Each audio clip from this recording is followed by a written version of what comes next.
Welcome to Blind Man and the Elephant. These are your hosts, Neeraj and Osho. This is a podcast where two friends discuss a whole host of ideas that range from across the spectrum, from economics to culture, politics to sport. And we hope to bring our fresh perspective to things that are happening around us. We live in times where there is an information overload. So, this is our attempt to make some sense of the noise. You can listen to us on all major podcast streaming apps, including Spotify, Apple and Google Podcasts, and Anchor, as well as, of course, YouTube. You can check out all our links in the description along with this episode.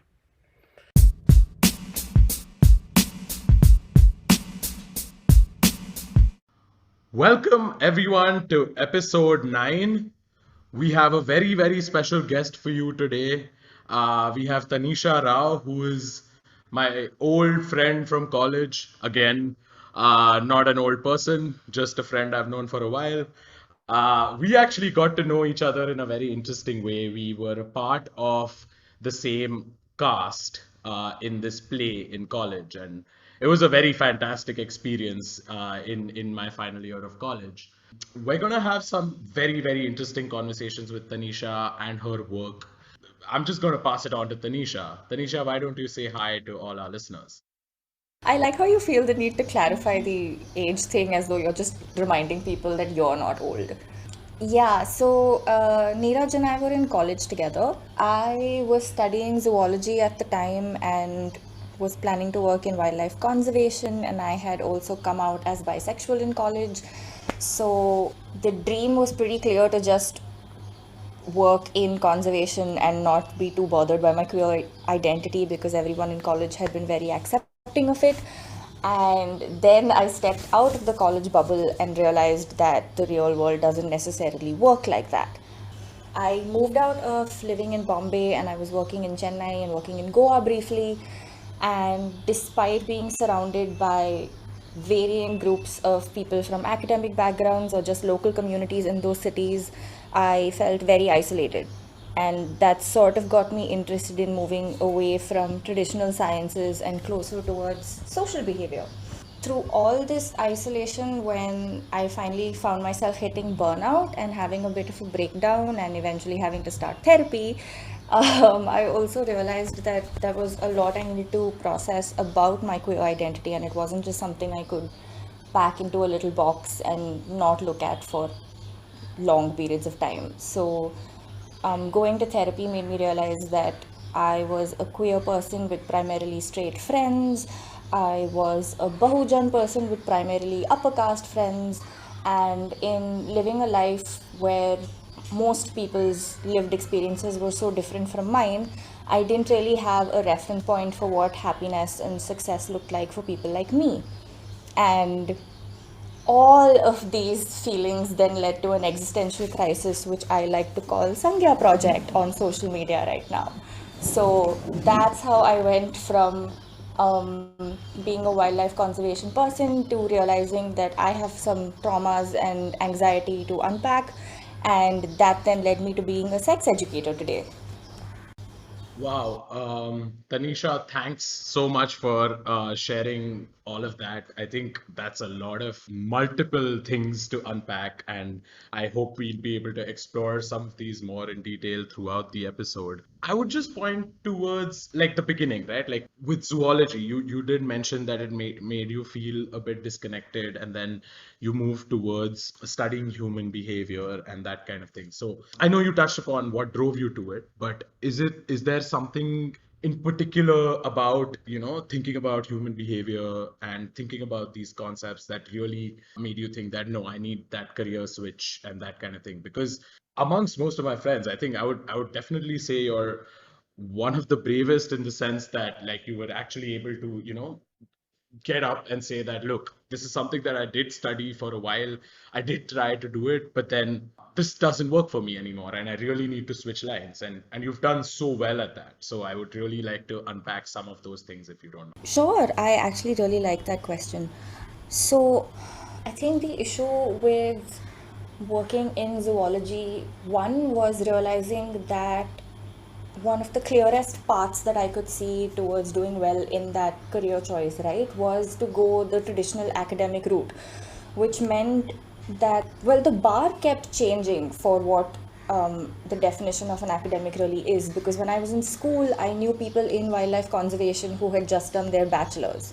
So that's as far as I had dreamed for myself, and I figured after my bachelor's I'd get to work and everything would be great. But then I finished college and I started stepping into the field more and interacting with more people, and they all had dreams for masters. When I finally got into a college in Australia and started my masters, all my classmates had plans for PhDs. And I think that is when that isolation was really reinforced, because I was just like, if I'm constantly gunning down this road, right, of chasing academic success, and I'm so separate from the field where this work is actually happening, then how do I remain in touch with what the conservation sector actually looks like? And I think this was just playing into the way I saw myself in social situations as well, because again I continued finding myself in spaces where I was usually the only openly queer person, and I went from being the only Bahujan person in a primarily Brahmin setting to then being one of the few brown people in a primarily white classroom. So I think because I found myself outside and just constantly feeling like I was on the fringe, and realizing that academia carries so much elitism with it, that's what sort of, kick started this process for me, where I was just like, who am I when I'm not trying to make myself good enough for everybody else? Who am I when I'm not chasing these dreams that everyone else expects me to have? And what does success actually mean to me? So, unpacking all of that and realizing that I'm possibly not the only person who feels that way, and that there's people like me who also feel like they have to overcompensate with their careers or with their financial success because their identities are still not entirely accepted. That is what really made me start wondering if sex and sexuality is also something that's a driving force for people to just constantly be trying so hard to fit in and make more sense in the world, you know? I totally get that. And my actually, when you were speaking, what I was wondering was, so academia, for all its flaws, sounds like, a sort of more comfortable, stable path that one can take and see a clear trajectory. But with what you decided to do eventually, how did you take the plunge? Like, I'm sure starting something as unique as the Sangya project requires you to, rip the band-aid at some point. So what convinced you that this is the way in which you should go ahead with it? That's the thing, right? Even for me to be able to get up one day and say that I have to do something completely different from the path that I've been on so far, it took an absolute breakdown for me. Like, I had just been gunning for years thinking that the next job would be a better fit, or the next boss would be a better mentor, or the next set of colleagues would, understand me a little better, and maybe some of them would have a similar background to me. So I was constantly gunning for that environment and gunning for that space. And it's only because I hit burnout, right? And because burnout drove me to go to therapy. And when I was sitting in therapy talking about, again, I really don't know what to call it besides a very, very massive existential crisis. And I was sitting there and having these sessions about it, which is when I realized that maybe my interests are just entirely different from what I'm actually doing. And that maybe this desire to connect with people doesn't just have to be something that I'm saving for weekends or saving to do outside of my 9 to 5 job. Maybe it's something I can do more actively on a regular basis. And again, I think because I was a queer person, that sex and sex education came up as a concept more naturally. I liked the idea of playing a role to someone else that I wish someone had played for me when I was younger. So there was a little bit of that in the back of my head. There was also the idea that I know the sex worker community has played a large role in helping the trans community, and by extension, the queer community in India get its rights as well. So I wanted to be more involved with people who were from my community and just not feel so alien around the people who were in my vicinity. And just that, I think that craving for human connection just kept building up until I found a way to turn it into a job. So yeah, I think sometimes it takes everything to fall apart before you can actually get up and say, oh wait, none of this makes sense and I need to rebuild my life from scratch. Thank you so much, Tanisha, for sharing this with us. I think it's always very difficult for an individual to even acknowledge and face their traumas and problems and difficulties. But for you to actually have taken those, acknowledge them, and then try to create an organization which helps other people with some of these issues is super inspiring to me. Just to get a more clear understanding of what Sangya Project is and what it does, and what are all the sort of broad aims and objectives it hopes to unpack. I would like to know more about that. So, Project is currently an online initiative that I run with my partner Ashish. It's what we hope to do is to disseminate information on sex and sexuality. And what we're trying to do is basically to shift the spotlight from academic theories on sexual behavior in people, or pop culture myths and rumors about human sexuality, and actually start talking about lived experiences.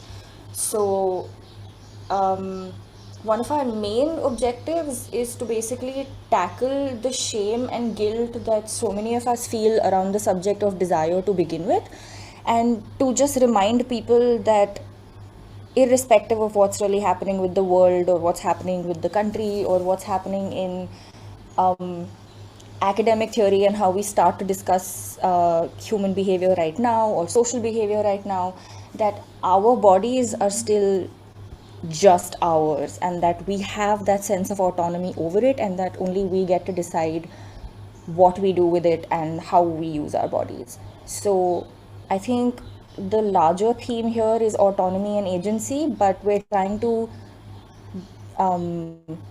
establish those ideas in people by encouraging them to also speak for themselves, so that we're not reliant on some old paper written about human sexuality like 40 years ago, and it was based on people in Europe or America. Like, I want people to speak for themselves and own their narratives and own their stories, and know that their existence is proof enough that such a life can exist. What do you think the problem was? As in, can you explain to our listeners how you saw the world and how you saw the problem in the world that you think your initiative needed to address? Because we all know that in some ways, the way in which sex education takes place in this country is either inadequate at best and extremely problematic at worst. So, can you just paint a picture for us about how you saw it from your own eyes? I'll have to answer this in two parts. Okay, one is the process of me accepting my own identity as a queer person. Because most of my friends were straight, and like family members are also straight, right? It meant that a lot of the sex ed that I was provided, or even the general messaging on life and how the world works, came from the perspective of straight people. And only when they realized I was bisexual, that the ideas they were sharing with me would then find a way to include my identity as well. So what that basically did was turn me into an afterthought, right? Because I grew up learning that I am a woman, I have these parts, I must use these parts for reproduction. My role is to be a wife someday. Like, even if family members are extremely progressive, at the end of the day, that's still the messaging you're getting, that your job is to find a husband at some point. So that completely sidelines my identity, and then I have to rebel against it and say, no, I'm a queer person. And then people say, oh, okay, yes, sure, we accept you and your lifestyle as well. So that is one major problem that I have. I don't appreciate that everyone has to go about life the straight way first and then unlearn everything they've learned about the heterosexual life and then slowly embrace who they actually are. It takes a very huge toll on our mental health. I used to think it was just me, and now slowly I'm realizing that most people in the community experience depression and anxiety the way I have. So that was one issue. Now, the second issue is with the way sex ed works in the country itself. When I started my sex ed training, I was training to basically work in classrooms. So, my only job would be to go to a school, work with parents and teachers, and then work with select classrooms through their academic year and provide them sex ed for that particular year, right? Um, Now, sex ed in India basically takes place in three major. It's almost like an intervention. Okay, so you have the sex ed that's provided to adolescents in school, which essentially is just talk about puberty, and we try very hard to stay away from any subject that could potentially upset the parents or teachers. Then we have family planning, which I think is catered more towards suburban and rural population. It's not necessarily something that's readily available to everyone.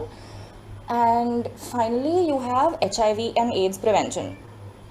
Now, understanding that this is the only sex ed this country is actually ready for, what we're basically like the message that I'm getting when I see that this is all the sex ed that's available to India's population, I'm hearing that we only need to talk to kids about how their bodies are developing. Then we need to talk to them about contraception only because we need to keep the population under control. And then we need to talk to them about STIs. There is no realm of complex conversations around consent, around boundaries, around safety, around privacy, around navigating cyberspaces while also protecting your own sanity or even your child's sanity. That conversation doesn't exist at all. So that was my first issue when I started training as a sex educator here. My second issue was when I did start training, I also realized that inevitably those organizations that you work with or the schools that you work with, they expect you to teach abstinence only modules.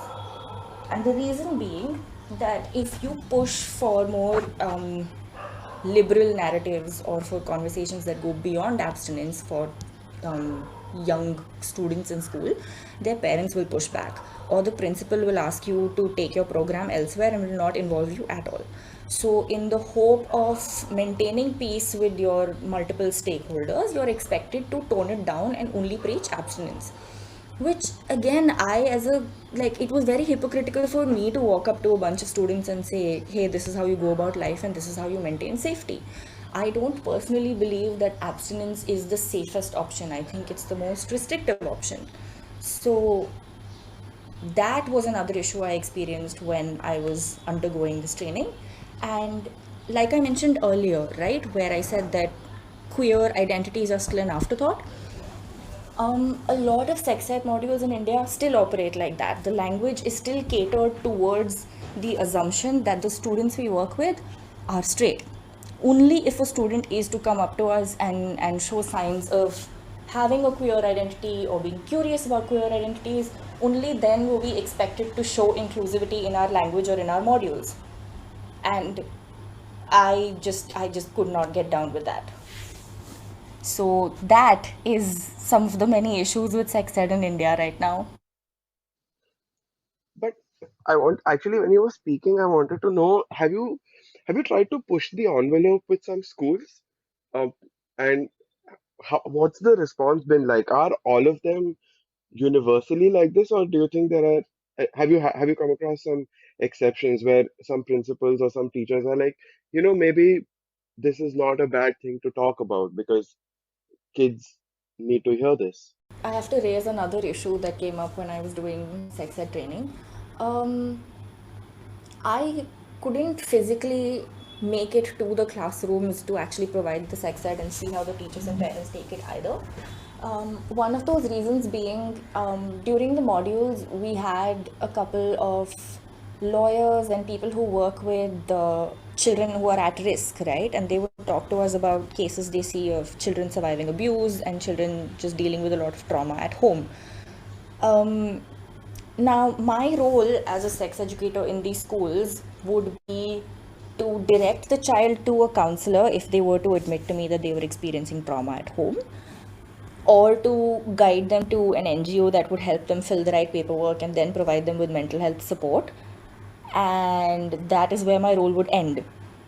So I had to deal with the very real possibility that I could go to school and on any day a child could walk up to me, open up to me about something that was happening to them in their house, and I would have absolutely no way to provide them any safety. So that then sent me on a whole other spiral of, if I'm already working with parents, teachers, and students, and I'm compromising on sex ed material because I have to uphold the values and beliefs of whatever environment I'm in, and then on top of that, deal with helplessness when children are in unsafe positions and I can't provide them with a solution just yet. That's a bit much to deal with. So that also makes it very difficult for us to step into that environment and take responsibility, because yes, it's up to the child and the child's family to see how they survive, and it's not our role to impose upon whatever's happening, but that's also very hard to reconcile with and to make peace with at the end of the day. I definitely can relate, right? Like, because even when we were in school, I think sex education, I remember distinctly there was this one day where we were just like dragged out of our classes, shown this like presentation, which really did not cover even close to like 10% of the nuances that you spoke of.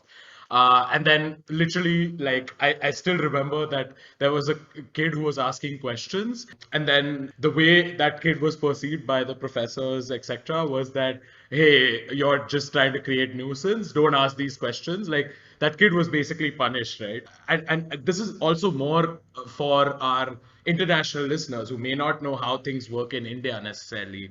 This is basically how my experience was in an urban situation, right? And I can only imagine what it is in slightly less privileged environments, in more rural settings. I think, yeah, it's very interesting that you did try to bring these perspectives to light. My question then is this why to have this kind of open, more sort of inclusive approach, then what was step two after this? You were facing all these challenges in schools. Did you then decide that, let me step out of schools, or let me retrain myself, or let me do this as a separate entity? I just wonder how you what was step two here? Yeah, so step two was trying to understand what the difference would really be if I were to pass on this information as someone in a classroom, or if I were to do it as someone who just went rogue on the internet.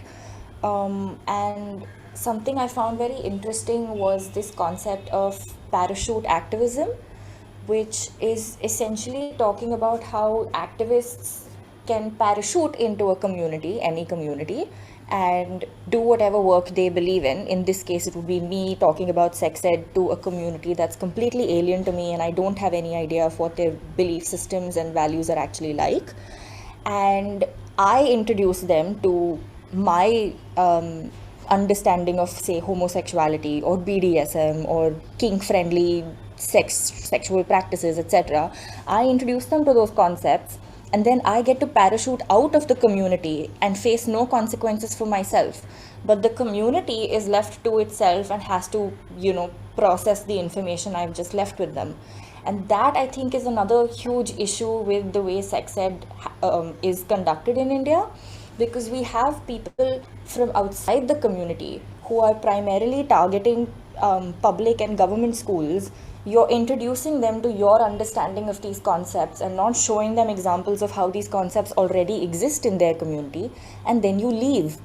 Now, the problem with that is, if you are one of the primary sources of information on, say, homosexuality in that community, then the elders of that community, or whoever is opposed to it, is more likely to see homosexuality as something that you brought into the community. They're more likely to retaliate against homosexual people in the community and say, oh, this would not have happened if these people had not come from outside and spoken to us about it, which only makes life harder for queer kids in the community to exist and speak for themselves. So that is another issue I had with this idea of, me stepping into a school with my glorified savior complex and just saying, oh, I am going to tell you how the world works. I am going to tell you how sex works and how sexuality works. And that's not how it should be. The entire process should be a conversation. It should be me learning to shut up and make room for other people's stories just as much as they make room for mine.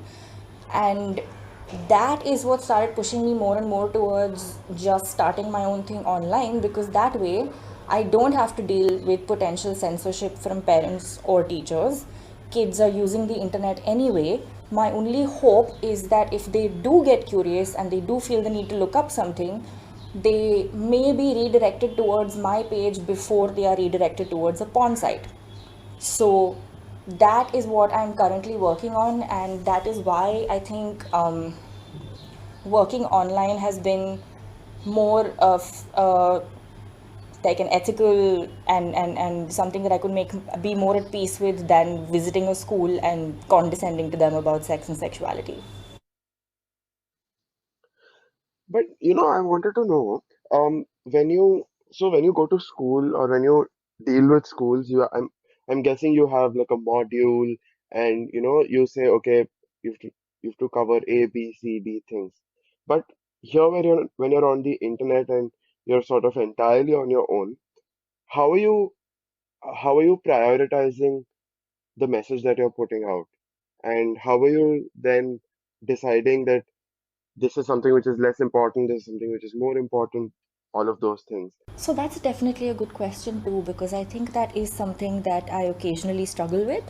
I think it's very easy to get carried away online and focus more on subjects that seem more fun for me to write or seem more eye catchy, and like it takes me some time to get a reality check from the readers and realize that they're looking for something else.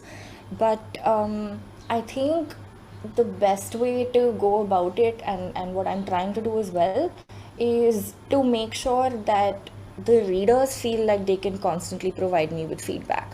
So I know that if I write about something that is a very abstract concept and I haven't done the work to establish the basics first, I know that people feel comfortable enough to drop me a message about it and ask these questions. And I think that has also kept the flow of the content a little more tangible and not just, me ranting about my thoughts online, is because people have felt safe enough and comfortable enough to send me their ideas and their needs for the content as well. So I know how to balance it out and make sure that their stories remain part of the conversation. So that's the end of part one of our episode with Tanisha. Thank you so much for listening in. If you're listening to us on YouTube, please hit the like button immediately. Everyone else, including YouTube people, please subscribe if you haven't already. Thank you so much. Part 2 coming up really, really soon.